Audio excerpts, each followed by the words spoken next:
When I started to learn about cookies, a new world opened up to me. Why would I be logged into an application while a banking app just logs me out after 3 minutes of inactivity? Why do you think that works like that? Apart from security, how does it work like that? These are all the magic tricks that cookies do in our session browsing. Whether it's Netflix, Google, whatever account you're browsing, you're gonna like to know how cookies are being secured across the web. But what exactly are cookies? They are snippets of text, maximum of 4 kilobytes, that a web server can supply in an HTTP response. Does it sound weird? Okay, so let me tell you in plain words. A web server, it's where it's hosting the website. Every time you request some information from your computer, from your browsing, then it's going to send you back. If they use cookies, they're going to send you back an information called setHeader equal to cookies, and those cookies will have a value. Cookies, as anything in this world, can be described with adjectives. We call them attributes. And today I'm going to show you 5 different attributes that make cookies secure while you're browsing.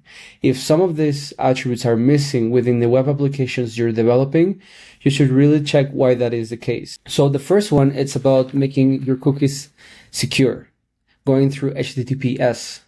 The second item we're going to talk about is what is HTTP only and how it protects from cross-site scripting. The third one is about SameSite. It protects against cross-site request forgeries. And while this sounds very complicated, it's actually simpler than you think. The fourth one should be expiring after a certain time, and how you can think of expiration times depending on the application that you're developing or you're working on. And the last one is invalidating cookies. When a user logs out from the page, what should be happening behind the scenes? So let's dive into this. The first one is to make your cookie secure. The first principle is to only send cookies through HTTPS. As most of you guys might know, there's HTTP protocol, and now it's a HTTPS protocol.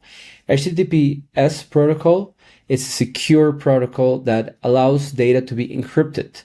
Every time you make a request or you receive a response from a web server while you're browsing, make sure that you're going through HTTPS. In fact, cookies should only go through that encrypted tunnel. So the way you can check that is by looking at the set cookies header from that the web server sent and see this secure part. In this case, when it says secure, it means that a cookie can only travel through HTTPS responses. The second item that we should look at on how to make cookies secure is to have this HTTP only. HTTP only might seem a bit weird at the beginning, but it just means that JavaScript should not be able to access your cookie. Imagine you have a website.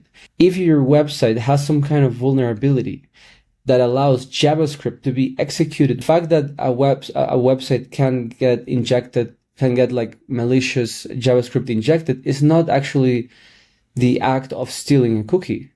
It just leaves the possibility. It's like leaving your door open. You're leaving your door open of your house, and you're letting strange people that you don't know attack the house. So this is the same. You should not allow malicious JavaScript to be inside your website. If that happens, the risk is that they can just use this document.cookie function and just get the information, which is the cookie that your user will be storing in the browser.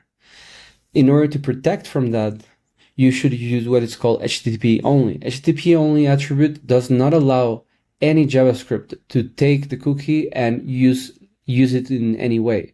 In fact, there should be no really justification for a website to not have HTTP only attribute within the cookie. And this is very important. It's like you leave your door open, but I already left the door open. I'm going to put a lock inside my room. I'm going to put a lock inside my house, which will have another key or another way that protects. It's another layer of security if a JavaScript cross-site scripting happens. The third one is SameSite. it protects from cross-site cookie sending. And this is called avoiding a cross-site request forgery. Imagine you go to your banking app, and in your banking app, you are already authenticated, or maybe you are in a web browser. You're browsing into your website of the bank, and then you already are authenticated, you're logged in. So there's a cookie from your banking application.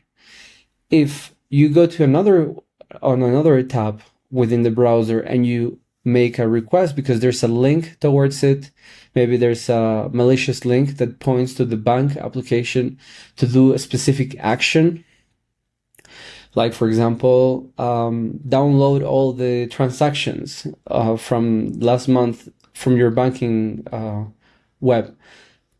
That's gonna create a problem because that cookie will be sent from that malicious site to the banking app, to the banking website, and then perform that action without your consent.